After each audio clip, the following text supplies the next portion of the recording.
Visibility is the lifeblood of business success. Whether you're a scrappy startup or an established brand, your ability to found online can make or break your venture. And when it comes to online visibility, two titans stand tall: Google Ads and SEO. But let's be honest, keeping up with Google's ever-shifting algorithms and ad policies can feel like chasing a mirage. And what worked last quarter is probably not going to work today. And today's winning strategy could be tomorrow's outdated tactic. So that's why we're rolling up our sleeves today and diving deep into the world of Google Ads and SEO with Vi Wickam. He is a self-proclaimed Uber geek. That's in his own words, not mine, and an award-winning musician. He's the guy you want on your side in any digital duel. For over 20 years, Vi has helped businesses with Google AdWords management, marketing, banner ads, and YouTube ads. He's also well-versed in web development, Microsoft ads, Facebook, and business strategy. He's crazy about dark chocolate. I love that. And will work for a smile-inducing song played on his great-grandfather's violin. I've actually heard this. And he is nerdy about the machine inside Google that makes business successful. He holds a solemn vow to make sure your website and data are firmly within your control, which is a rare promise in this digital world. And that's why today we're slicing through the technobabble, busting myths and unveiling strategies that can propel your business and boost your search in your rankings online and help you spend more of your hard-earned money more efficiently. So let's go ahead and dive on in. Welcome, Vi. Thank you, Jennifer. I'm so happy to be here with you today. I am so excited. I have to tell you firsthand that when I say that you will be the dueling partner to help somebody, in any digital issue, I actually had a digital issue on my website that I didn't even know anything about. Oh, man. And it was a mess, huh? It was a mess. And you guys unearthed it for me. You're like, did you know? And I'm like, oh my gosh, what are we going to do? Yeah. And we worked through it. We figured it out and poof, it's gone. So there we are. It is. There are some nefarious people out there that are looking to make money off of your back. Yeah. And you know what? That's something we're actually going to have you on again. And we're going to talk about the craziness that ensues. Today, we're going to focus on Google advertising. We're going to go back to search engine optimization, SEO, and we're going to talk about what that can do for our business. And a lot of people don't necessarily know when they hear the word SEO, what does that mean? And let's explain SEO first. Okay. And then talk about Google kind of in tandem. All right. So SEO stands for search engine optimization. And what most people think of it as meaning is getting to be number one on Google. And it generally does mean that. What it means is we want to make your website, or better yet, your entire online presence. So this includes things like other directories and your Apple Maps listing and your Google business profile and all of those things that go around your website. We want those showing up too. So we want, when somebody searches for you, we want your YouTube channel to show up, and we want your Google business profile to show up. And if you have shopping, if you have products, we want your products to show up. And we want, if you're a service business, we want your local service ads to show up, and we want Google ads, and we want you to own that first page of Google whenever you can.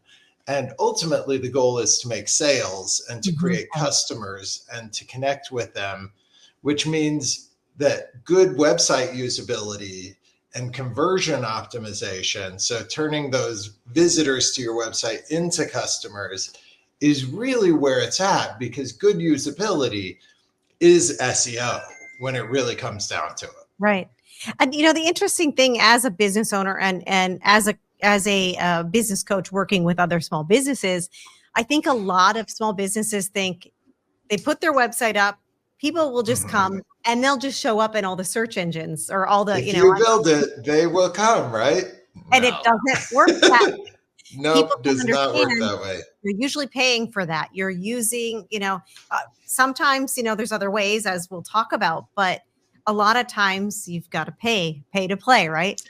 Yeah, a good example of this was I had a client. This was like 15 years ago, but it's a great example of this. He had a condo down in the Bahamas, and he bought the condo and he worked out a relationship with a travel agency, so they do the bookings for him. And the bookings in this kind of condo complex, they were like 50% booked through the people who owned the condos or owned the complex, Mhm. and he wanted to be booked all the time.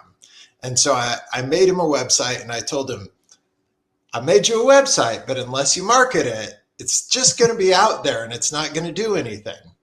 And he said, yeah, just build me a website and then we can talk about it later. So I built him the website. He said, oh, this website's great. And why isn't anybody coming to it? And I said, you remember our conversation when I said you got to market it? Oh, that was So then we spent the next few months marketing it. And shockingly, he booked out 100% of the time in his condo. Mhm. And not only did he book out 100% of his condo, he ended up buying another condo and booking that all out. And then the other condo owners in that complex got mad because he was booked all the time and they weren't.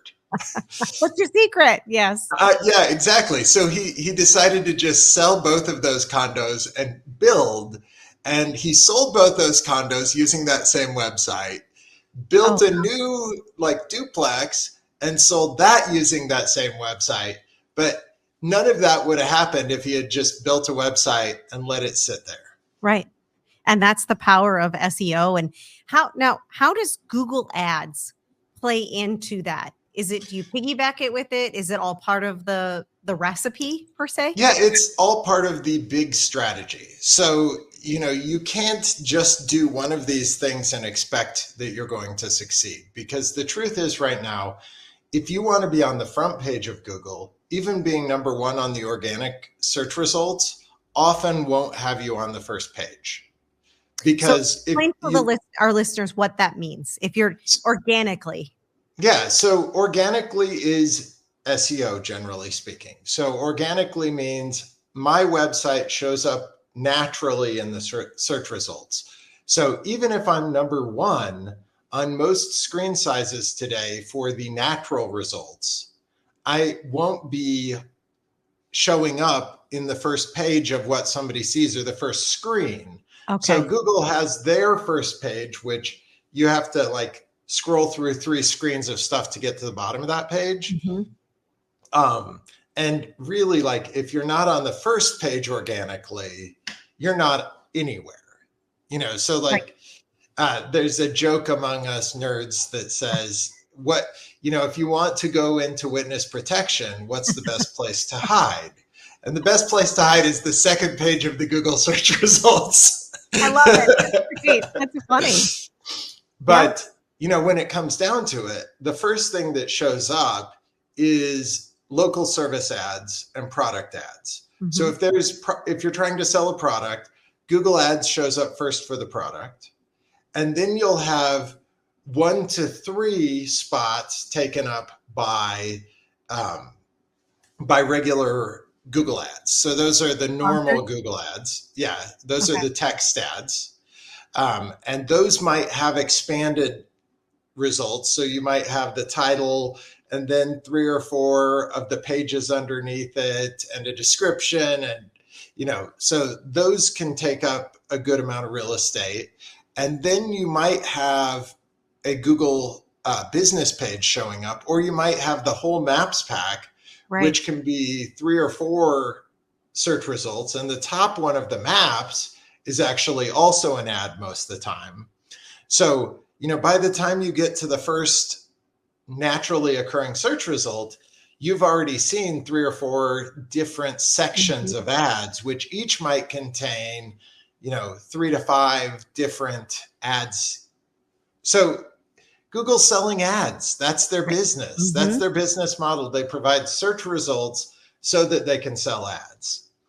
I'm curious now that we're saying that, like, I'm assuming there's probably statistics out there about this, but the percentage of people that will only look at the first 3 people on there, and which could be sponsored ads, right? They're not Right. somebody's paying for them most likely, but I wonder what the stat is on how many people actually go past like the top 3. Yeah, well, and it does change, like depending on what type of search it is, and whether it's a local search or it's a product search. But and this data is a little old, but the last time I looked at that data, the first organic search result and the first ad result are the two things that get clicked on the most. Okay. And between those two, they get about half the clicks. So, the second and third ad result get the next most clicks. Mm-hmm. And by the time you're getting to your second search result, you're down to probably 10%. And by the time you're at the bottom of the page, you're at 1% of the clicks. So, really like everything beyond page 1 is less than 5% of the possible clicks. Wow. So you really have to aim to be on page 1. Really?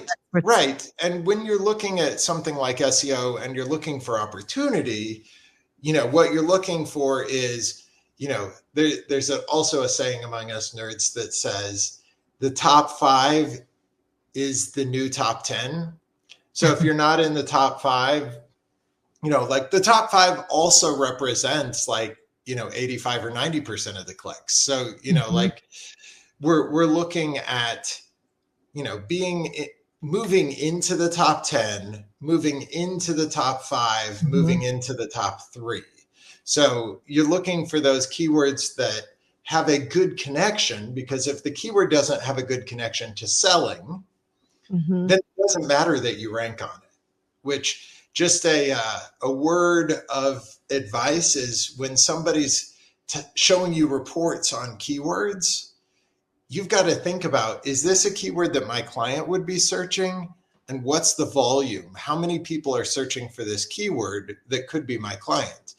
One of the tricks of SEO companies is that they will give you a report that shows, look, you improved on these 10 keywords. You've improved all these places.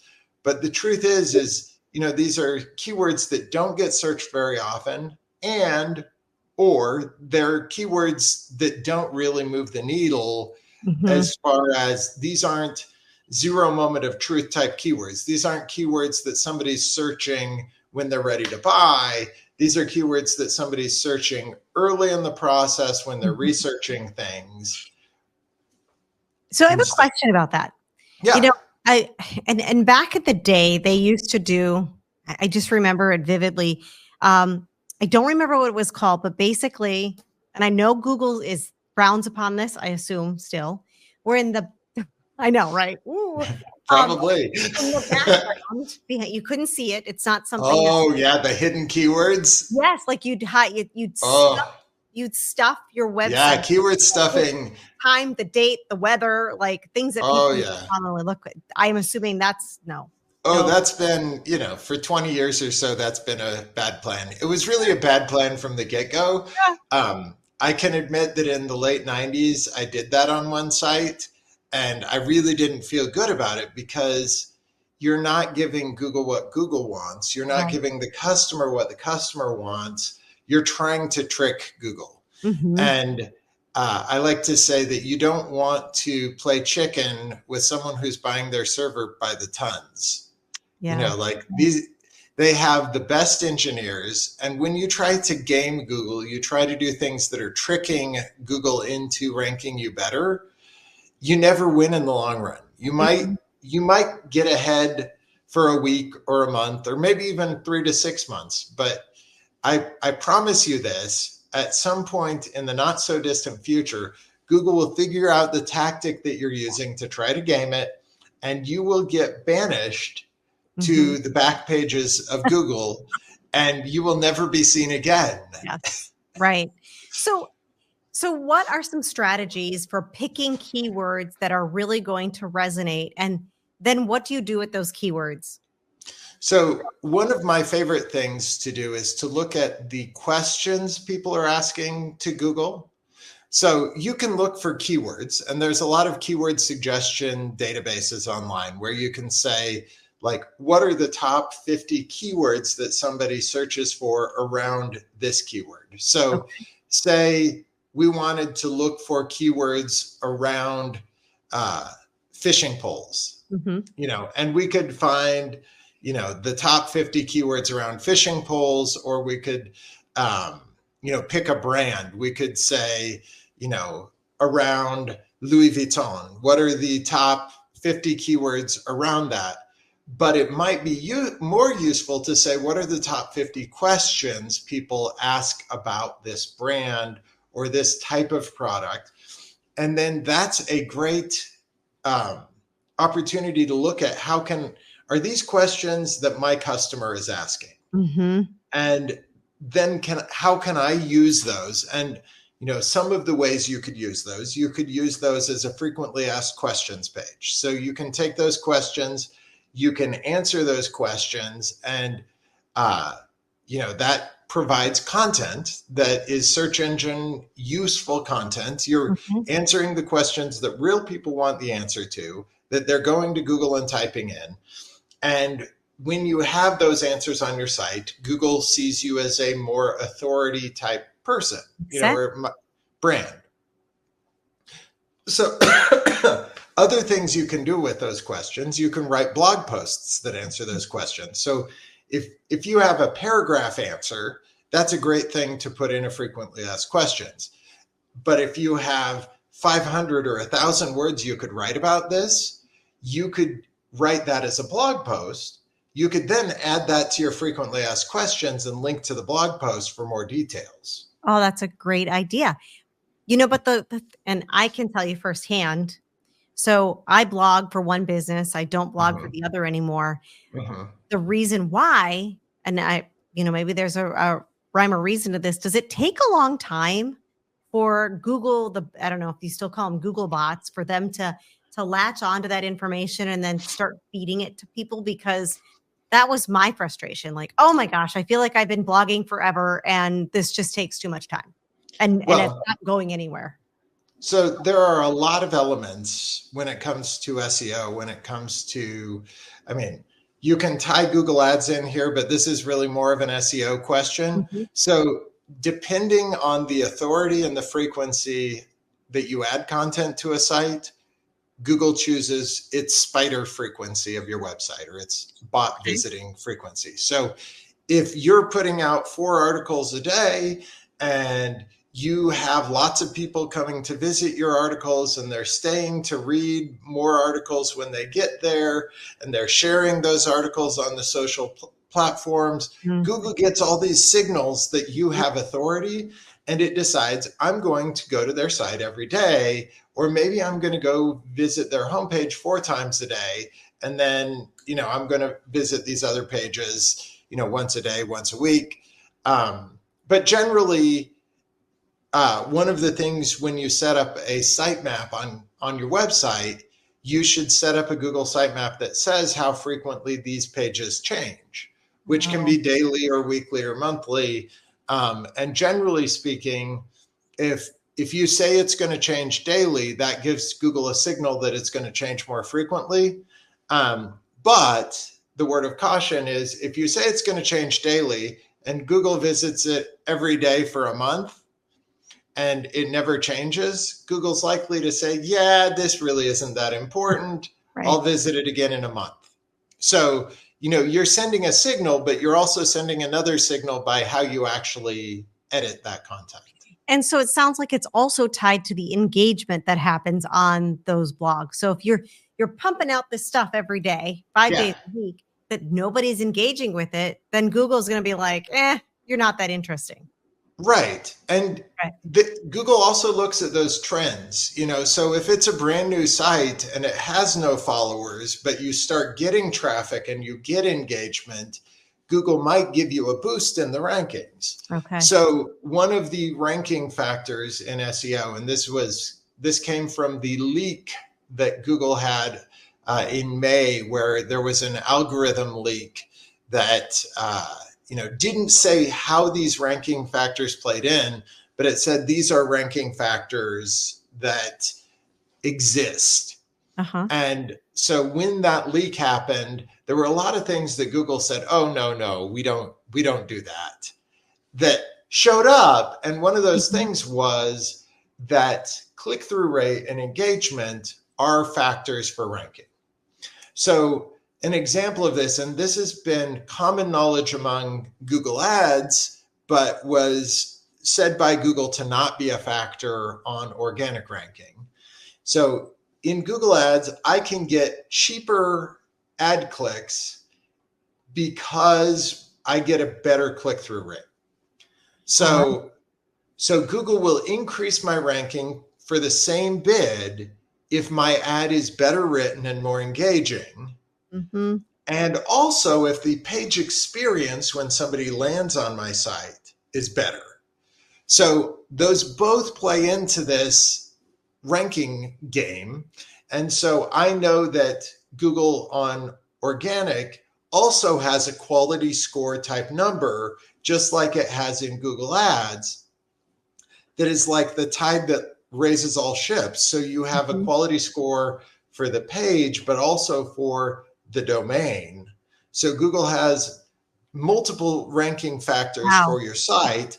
And so if it says this is a reputable domain, then all of the pages on that domain get a little boost. And if Google says these guys are spammy, all of the pages on your site get decreased rankings. Right.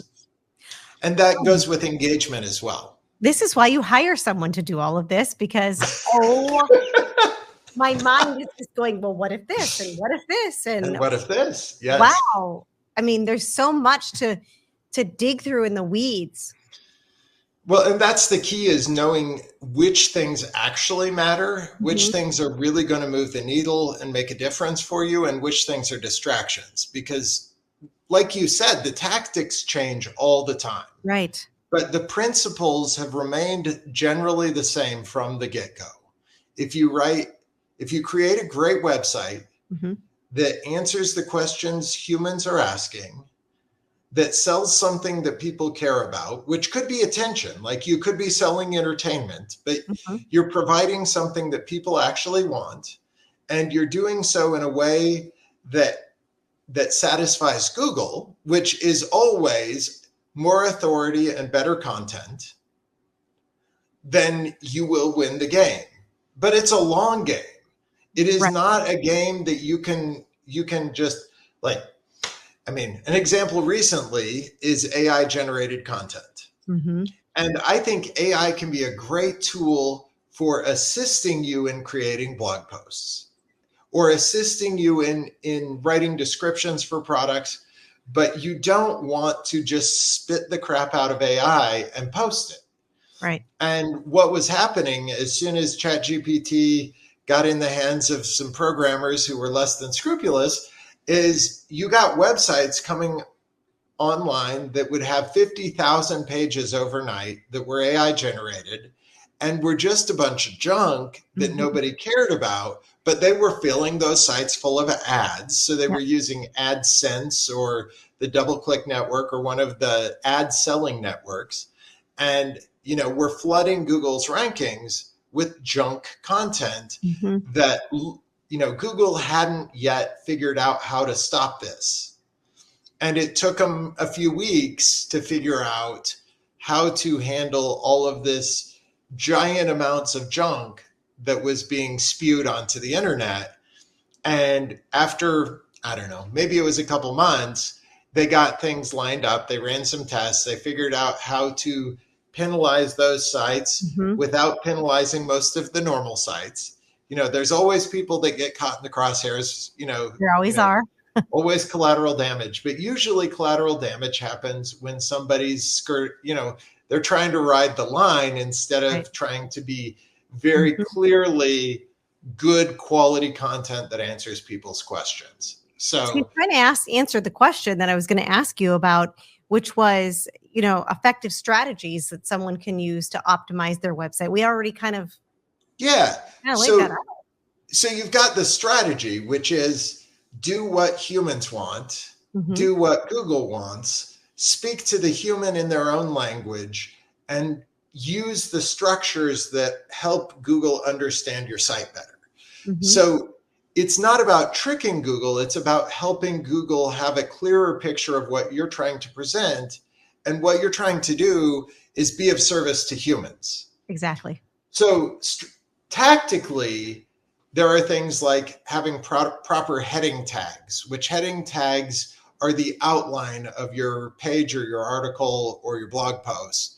And having images, because humans love images, Right. and using alternate text on those images that's descriptive and describes what's in that image, because both people who are have sight problems and Google use that descriptor to understand what's in that image, and that becomes a ranking factor.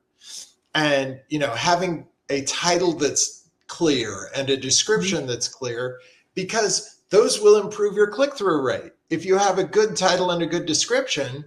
And that is another thing that came from the Google leak, was that having a good description is a ranking factor in as much as it drives more clicks. But having a good title, which Google said, titles don't matter anymore. Don't worry about the titles.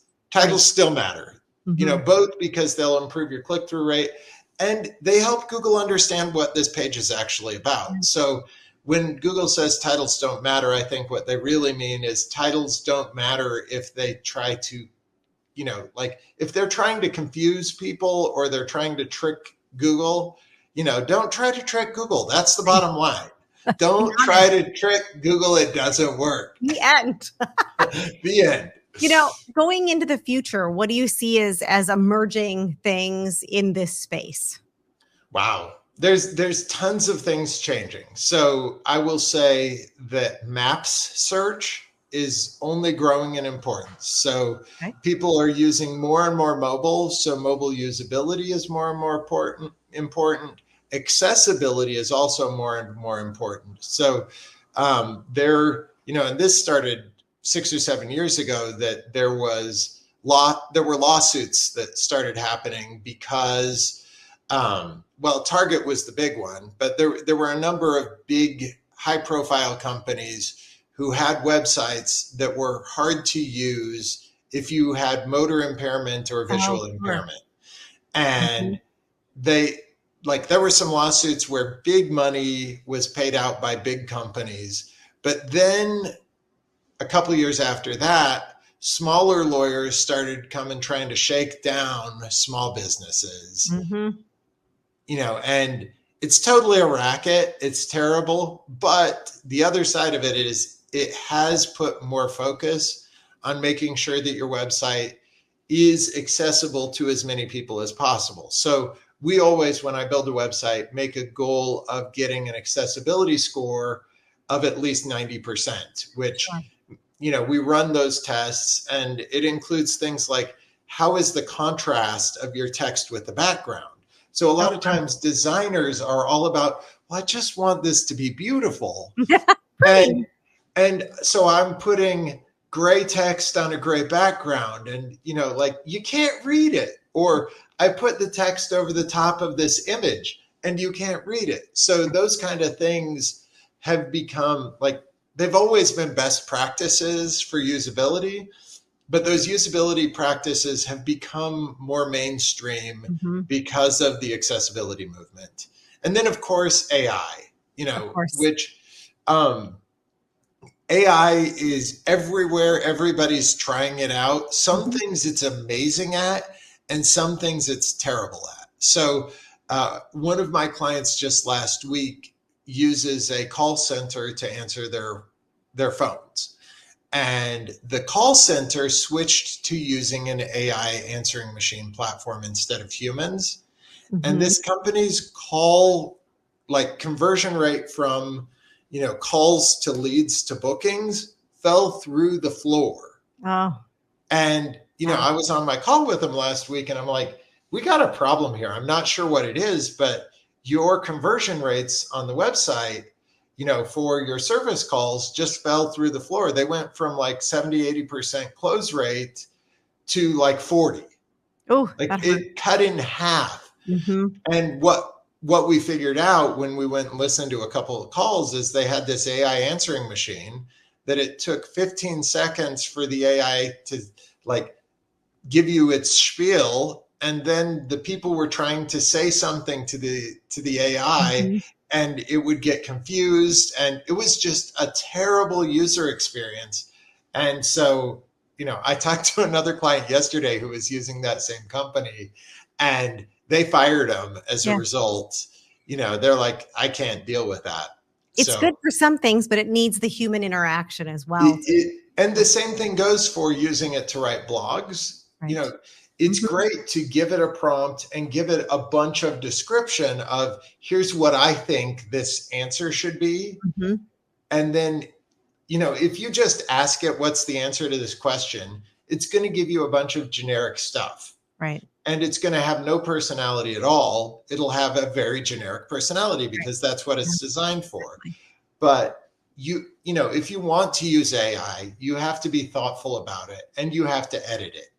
So you can create a custom GPT by feeding it the things you've written already.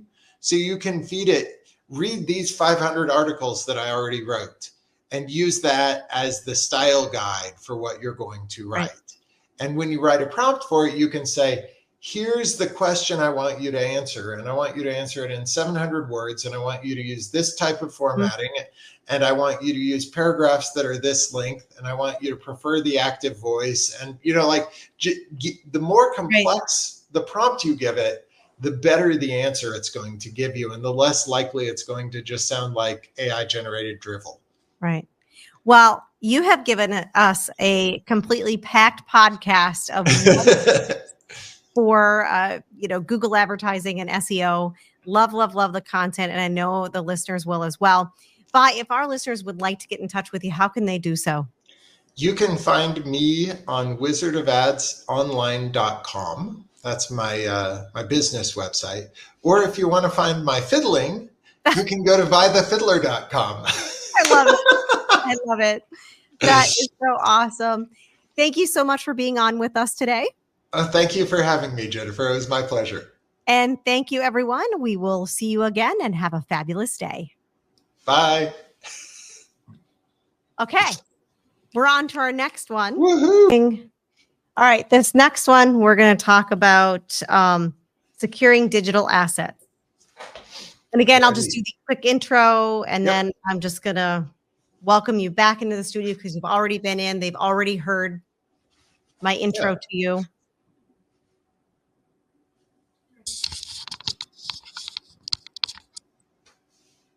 Just go. Okay.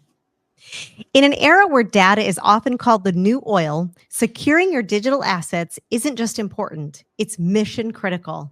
From customer information to proprietary algorithms, your digital assets are the lifeblood of your business. But with cyber threats evolving at lightning speed, how can you ensure that your digital crown jewels stay protected? That's exactly what we're diving into today. We'll be peeling back the layers of digital security, exploring everything from cloud storage vulnerabilities to the power of multi-factor authentication, which the human elements to discussing how employee training can be your first line of defense against cyber attacks. Our guest today is Vi Wickam of Wizard of Ads. And he's been on before, and we've talked about Google and we've talked about SEO. But today, we're talking all about securing your digital assets. And whether you're a tech-savvy startup founder or a seasoned business owner feeling overwhelmed by the complexity of cybersecurity, this is going to be the episode for you because it's going to be packed with actionable insights to help you fortify your digital fortress. So welcome back in, Vi. Thank you, Jennifer. It's a pleasure to be here. So, on the last podcast, I briefly mentioned, I had a little foray into this. It wasn't a huge deal, and it didn't involve anybody's information or anything like that. But you guys stepped in, helped me fix it and all of that. Yeah. But we're seeing a lot of this lately. And what are you seeing as the most common vulnerabilities that people have with their digital assets today? Well, I would say the most common vulnerability I see is people who reuse passwords, which is like, that's a common old thing. Where's my want button? Because, I can't tell you how many times I have a client give me a password and then I ask for a password for a different asset that we need to help them with. And they're like, oh, it's the same. I'm like, oh no, don't do that. We but all but do it, the real guys. All of us. well, the real trouble is when you do that, you're putting your password in the hands of a website. And if that website gets hacked, your password got compromised. And there are a lot of big companies whose data has been compromised in that way, including Twitter and Adobe. Actually, check me on Twitter. I'm not 100% sure on that, but Adobe and there's been a ton of big name companies who've had big compromises in the data. The U.S. government has. The Veterans and Foreign Affairs, like the Veterans database, was completely compromised, and this was years ago, but tons of people's data is out there, which sometimes it's just your name and your email address, but sometimes it's your password too. Right. And if you're reusing your password, they get your password on one site and they've got your password everywhere. So it really is critical that you use passwords that are different across sites. That's so hard. How do you remember them all? Well, I use LastPass. Okay. And LastPass is one of a handful of good password safes out there. Okay. There's no perfect answer, but LastPass allows me to store my passwords in an encrypted format, and it allows me to share passwords with specific permissions to different groups of people. So there's the personal version of LastPass where you can import your passwords from Chrome or Firefox or Safari, whichever password safe you're currently using. So browser storage of passwords is kind of like, that's level one of, pretty okay. Okay. It's not great. But, Apple also has the Apple password key safe that is useful. And it's useful across wherever you're using that browser. So if you're using a Google phone and a Google browser, it'll transfer between those two. Same thing with Apple. If you're using iPhone and Safari and you're using an Apple computer, those will transfer, get your passwords personally across those two places. So you can share passwords with yourself. But we're talking about business here as well. And when it comes to business, something like LastPass has the ability that I can create folders that are then shared with my employees. And I can create an administration folder, and I can create a clients folder, and then I can create separate subfolders for the different clients. And then I can share those appropriately to my employees. And I can say, these, this folder is shared to this employee, but it's read only. So this employee can edit the passwords. This one can only read them. And this employee can't see the passwords. They can only use the passwords. And then if an employee is terminated, I can just terminate their access from LastPass, and they'll never see those passwords again. And so that's also helpful if you're working with a third party who's doing advertising or who's doing, whatever for you. Yes, absolutely. Anything that they're doing online for you, you can share, or you can share via folder if you're using the business version of it. So, and it's reasonably inexpensive. It's like, I think $35 a year for the personal version. And I think it's like $3 per employee per month for the business version. So relatively inexpensive. And, you don't need the business version really until you've got like 5 employees or so. The thing that I worry about with all of the stuff that is online, I've been using Dropbox a lot. I'm the person that puts all my stuff on my desktop. Sure. I don't want to look at my desktop, but I've been trying to be more having palpitations here. And my husband's gotten on me about it. So finally he switched me to a Mac, which I'm telling you is going to be the death of me. I'm going to figure it out. It's going to be okay because I'm a PC girl through and through. Yeah, But I understand. I figured out how to use Dropbox. I'm putting everything in there. And all of a sudden, I'll wake up at 3 a.m. and go, oh my gosh, what if all my stuff is gone?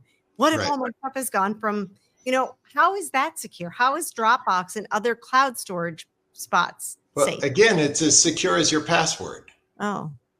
So, okay. So generally speaking, like there could be a data breach at Google Drive or at Microsoft OneDrive or at Dropbox. Like it is a data center or a series of data centers around the world where that stuff's stored in. But the reality is no matter what you've got, that data's out there in the world, and anybody can get hacked. Right. You try to put your trust in people that are less likely to get hacked. So, I do have a Dropbox account where I store some stuff. I also have a Google Drive account, which is where I store my business stuff and some of my personal stuff. And I use a tool called Backblaze. Backblaze. Okay. And it's like Carbonite. Carbonite is another cloud backup solution, but I back up everything on my hard drive plus everything that's in Dropbox and Google Drive on my personal drives to Backblaze. Okay. So I wouldn't live without it. And additionally, everything that's on my first hard drive gets backed up to a second hard drive. So does this automatically do this? Because I have mine set up to do. So Backblaze totally runs automatically. Okay. And I have an overnight backup job that I set up for myself. I am a little obsessive about backups because I ran an IT company for 15 years. And when you see what happens when people don't run backups, I can't hear it because I have anxiety over that. You have to run backups. So my wife uses a Mac. I'm a PC guy. And we both use Backblaze. So we both have Backblaze running everything. She also has the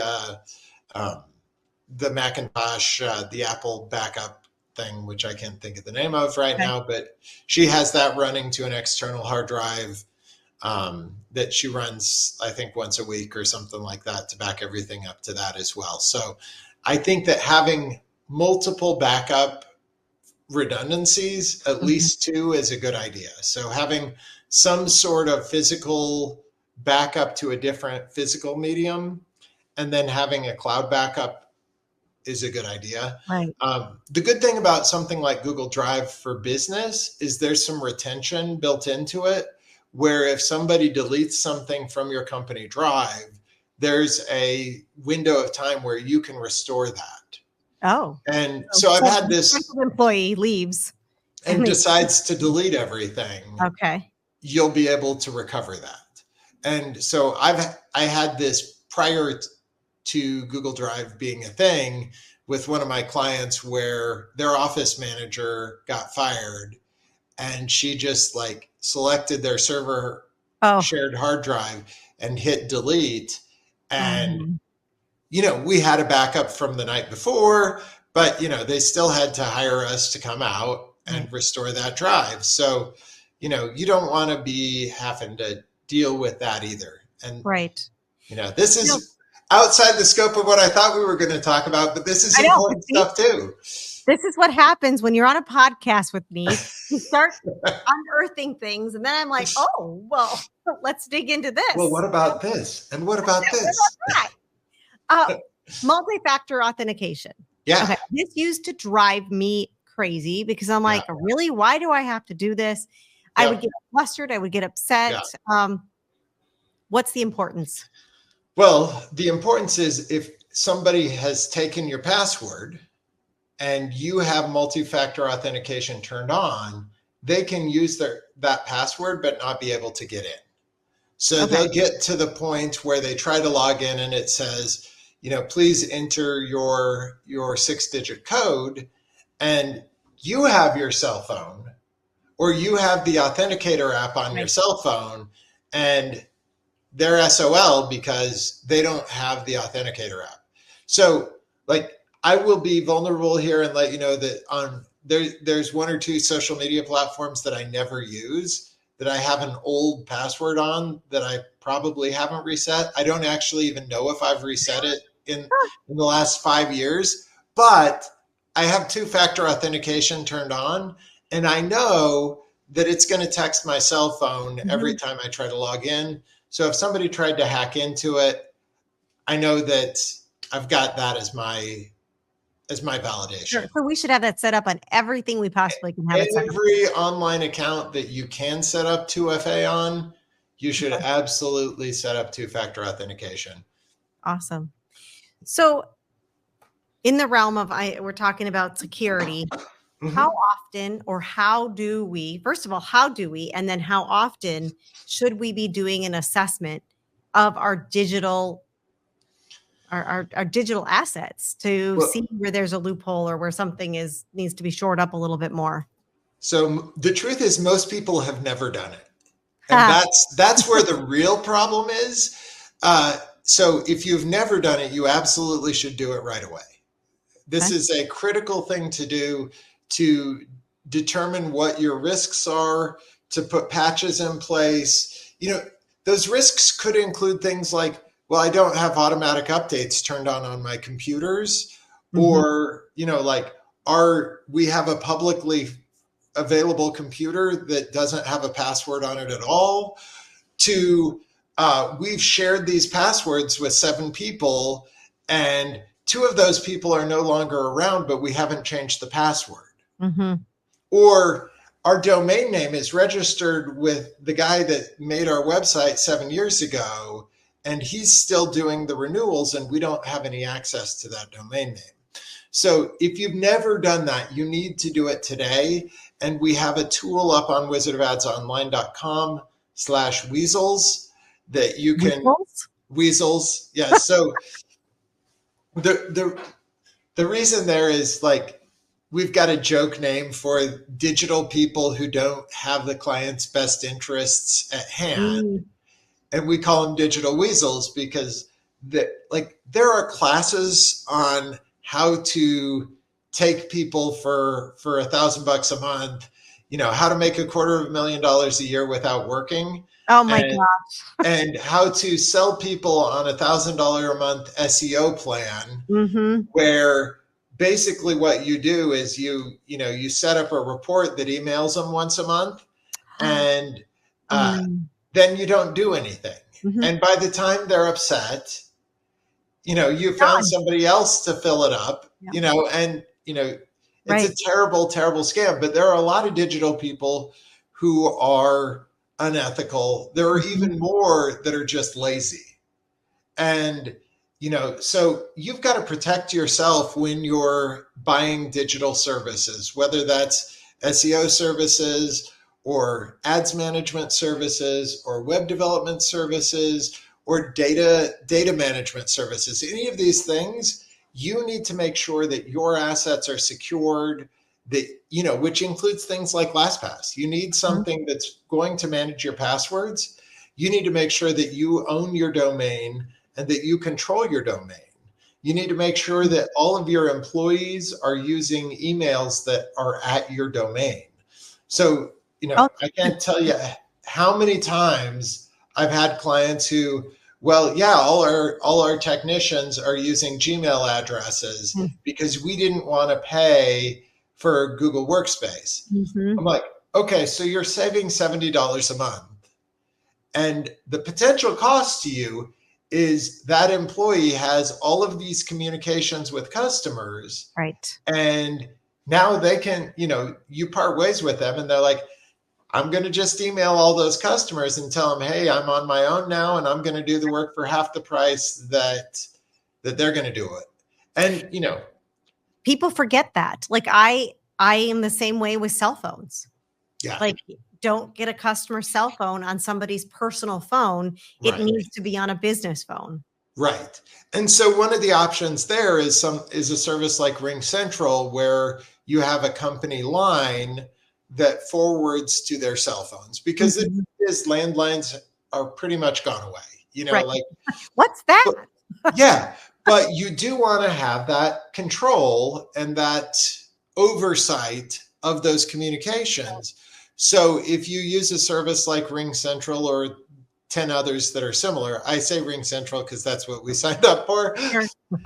But it's not like that's the only one, or that it's magic. But you can say each of you get these numbers, and it rings on their phone in an app, and you have a virtual phone system where you've got your main office number, and then you've got a call tree basically that splits up who gets what calls. If they press 1 for sales, it rings to this person, then this person. And because you don't really want employees making phone calls to customers on personal lines as a rule of thumb. Right. Absolutely. It's a good rule of thumb to have in your business. Yeah. So worst case scenario. Yeah. Some breach happens in your business. Mm-hmm. What do you do? Like what should I be doing? What should my step be? Well, you got to figure out first whether it's a real breach or it's a spoofing. So what you had was a spoofing where somebody had scraped the content off your website and presented themselves as if they were you. Right. Which I've seen, like, most of the time on Facebook, when people say your Facebook was hacked, that's what's happened, is somebody scraped your photo and they scraped your last 3 posts. And then they posted that on a new profile and gave it the same name as yours. And they're impersonating you. Got it. And, they're impersonating you to try and take advantage of your friends or take advantage of your reputation as a business. And, using all of the content that you've created and all the goodwill that you've created. And so obviously you've got to nip those in the bud, but it's an entirely different process to do that than it is to undo a hack. So, an example of a hack is somebody compromised your website and put malicious code on your website. So now when somebody visits your website, it's trying to download that malicious code on everybody's computers. I see. Versus a spoofing, they just take nobody can do a transaction on that page. It's just. Well, maybe they could, but it's not going to be with you. So that's very often when somebody steals website content and spoofs you, what they're really trying to do is steal credit cards from people. Oh, I see. And potentially also steal money. So if they have an actual account tied to it, somebody will check out on that site, they'll get the money, and they will, take that money and never deliver anything. And the person will call you and say, hey, I bought something from you and I never received it. And you're like, well, nobody I've got no record of you in my customer database. You don't I've got no reason to believe this. And they're like, well, let me forward you the email confirmation I got. And you see that it's at a different website when they forward it to you. And you're like, well, this wasn't us. And then you've got to figure out who it was so that you can get them removed and get them taken down, which is a huge hassle, as you know. Right. Yes. But if, in my 27 years of doing web stuff, I've had a couple of times where somebody I hosted got hacked. Mostly, though, what I've done is I've had clients come on because they've gotten hacked on somebody else's hosting, and I've had to clean up the mess. And I believe so strongly in my hosting that I have a guarantee that if somebody gets hacked and I'm maintaining the site, that they won't pay me any extra to clean it up, because I make sure that WordPress is up to date and the plugins are up to date. So when you talk about security, very often when you're talking about something like WordPress, the problem is they've got out-of-date plugins that had a security vulnerability. And, because the plugin's so far out of date, it might be 3 years or 5 years out of date. And, there's things in the web that have changed. The rules are always in flux. If that vulnerability is found and they haven't updated to patch it, you're a sitting duck. You're right. You're just waiting to get hacked. So our goal is to make sure that doesn't happen. But when it does, you have to root it out on the server and find all the traces of it, because very often those people that do that will leave backdoors and leave code in places you wouldn't expect it so that they can get back in later. That's just crazy. Yeah, it's a crazy world. I mean, I know we could talk about this for hours and hours, but appreciate everything that you've shared with our listeners today, because this is great information. And I'm sure we'll have you on again to really go in depth. But if our listeners would like to get a hold of you, how can they do so? So you can find me on my business website at wizardofadsonline.com. Okay. And if you're looking for my music, you can find that at vithefiddler.com. I love it. I love it. Thank you so much, Vi, again, for being on and sharing with all of our listeners. Oh, my pleasure, Jennifer. Always a pleasure to get to hang out with you. Fabulous. And thank you, everyone, and have a fabulous day. Bye. Bye. Woohoo!